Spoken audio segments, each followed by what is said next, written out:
Hey yo, your friendly neighborhood quarter guy here, and wow, I've been recently hearing about the spiritual successor to Banjo-Kazooie being developed by its former developers who defected from Rare and became a company called Playtonic. Well, now its name has finally been revealed.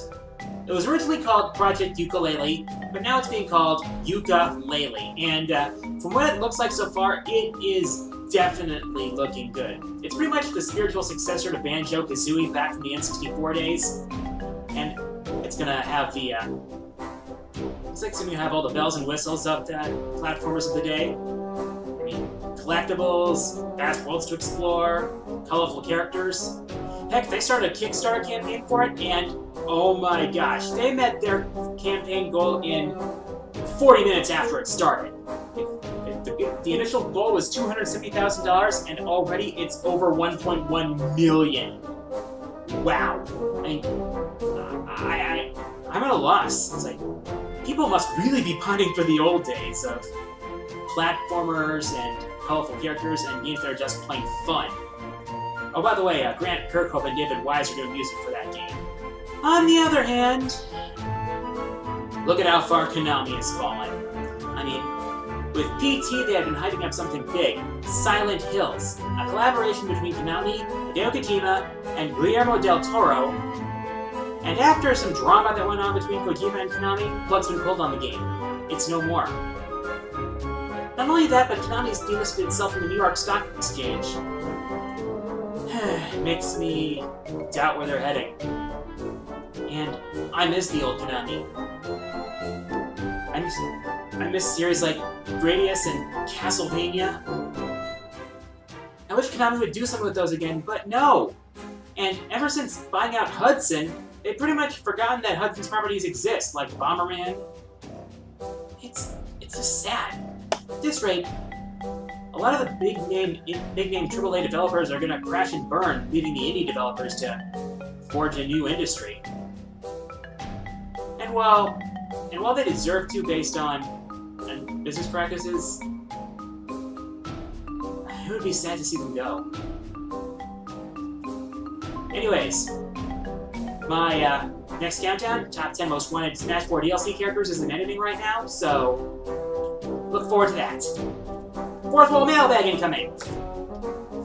Remember, if you want to submit a question, just send it to my YouTube by personal message, go to my channel, click the About tab, click Send Message, and that's how you send me questions. First question today comes from Bubbles is Hot 46853, who asks, favorite strong bad email? Well, I've only seen one, that being Dragon. Mainly because of Trogdor. Well, I learned about it because, well, when I played Guitar Hero 2, the song Trogdor was one of my favorite songs in that game. And I learned about strong bad emails through that and Homestar Runner, so that's how I learned about that one. And it's still the only one I've seen so far. Next question comes from Mechanized Gentleman, who asks, which special summons do you prefer in Yu-Gi-Oh? Fusion, Synchro, Exceeds, Ritual, or Pendulum?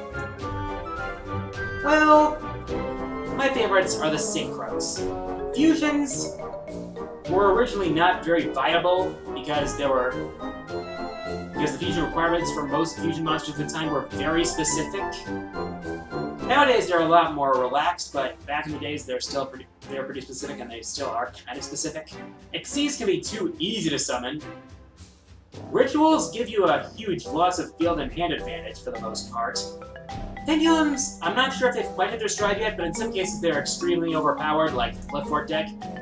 With Synchros, it felt like it had the most balance out of the 5 special summon methods. Stardust Dragon is still one of my favorite cards of all time. Granted, I haven't played the game in quite some time, but still. Leonardo 1 asks, what is your favorite meme and your least favorite meme? Favorite meme is Zawarudo. After all, that's what led to my running gag. Least favorite meme is Doge.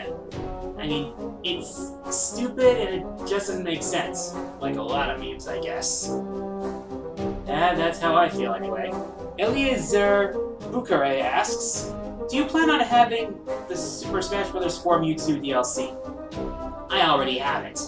And funny story, like, I was supposed to get the day it came out, but my email didn't come until several days later. I actually had to go to Nintendo support to get my codes. Oh boy, Nintendo, you need to get your act together when it comes to stuff like this. Yeah, then fix your YouTube policy.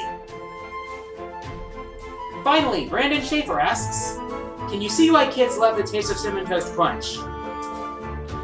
Because there's swirls of cinnamon sugar all over every bite.